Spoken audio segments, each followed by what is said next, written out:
আসসালামু আলাইকুম everyone, welcome to my channel.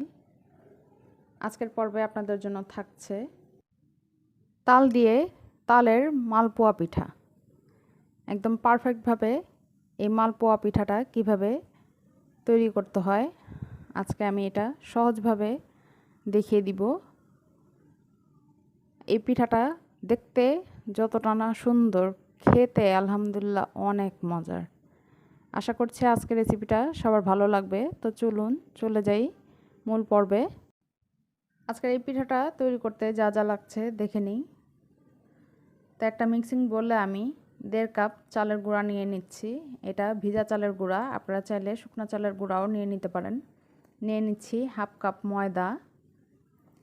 এখন দিয়ে দিচ্ছি চিনি 4 ভাগের 3 ভাগ, মানে 1.25 কাপ। দিয়ে দিচ্ছি 1/2 কাপ তালের রস। এটা কিন্তু ঘন তালের রস, আপনারা চাইলে পাতলা তালের রসও দিতে পারেন। দিয়ে দিচ্ছি চিমটি পরিমাণ লবণ, 1/2 কাপ কোরানো নারকেল। এখন এগুলাকে মিশিয়ে নিব। এর মধ্যে আমি 1.25 কাপ পরিমাণ লিকুইড দুধ নিয়ে নিয়েছি। আপনারা এখানে চাইলে পানীয় ইউজ করতে পারেন বা তালের রসটা একটু বাড়িয়েও দিতে পারেন। আমি দুধ দিয়ে এটাকে গুলিয়ে নিব। দুধ দিলে পিঠাটার টেস্টটা আরও ভালো আসে। চাইলে আপনারা গুঁড়া দুধটাকেও পানি দিয়ে গুলে তারপরে এটার সাথে মিশিয়ে নিতে পারেন। এখন অল্প অল্প করে দুধ দিয়ে একটা স্মুথ ব্যাটার তৈরি করে নিতে হবে। ব্যাটারের ঘনত্বটা আমি আপনাদেরকে দেখিয়ে দিচ্ছি কেমন হবে। দেখতে পাচ্ছেন একদম আঠালো টাইপের একটা ব্যাটার তৈরি করে নিতে হবে। তো এরপরে আমি একটা ঢাকনা দিয়ে ঢেকে আধা ঘন্টার জন্য এটাকে রেস্টে রেখে দিয়েছি। আধা ঘন্টা পরে আমি আপনাদেরকে ব্যাটারটা একটু তুলে দেখিয়ে দিচ্ছি ব্যাটারের ঘনত্বটা কেমন।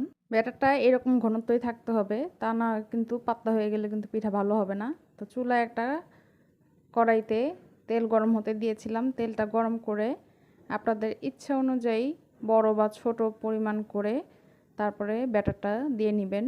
তো আমি 1/2 কাপের কাপ দিয়ে একটা মিডিয়াম সাইজের পিঠা তৈরি করে নিচ্ছি। দেখতে পাচ্ছেন পিঠাটা কিন্তু দেওয়ার সাথে সাথেই ফুলে উঠেছে। এখন চামচের সাহায্যে পিঠার উপরেও তেল দিয়ে দিতে হবে, তাহলে দোনো পাশ সুন্দরভাবে ফুলে উঠবে। তো পিঠাটা যখন এরকম গোল্ডেন কালার হয়ে আসবে তখন পিঠাটাকে তেল ঝরিয়ে উঠিয়ে নিতে হবে।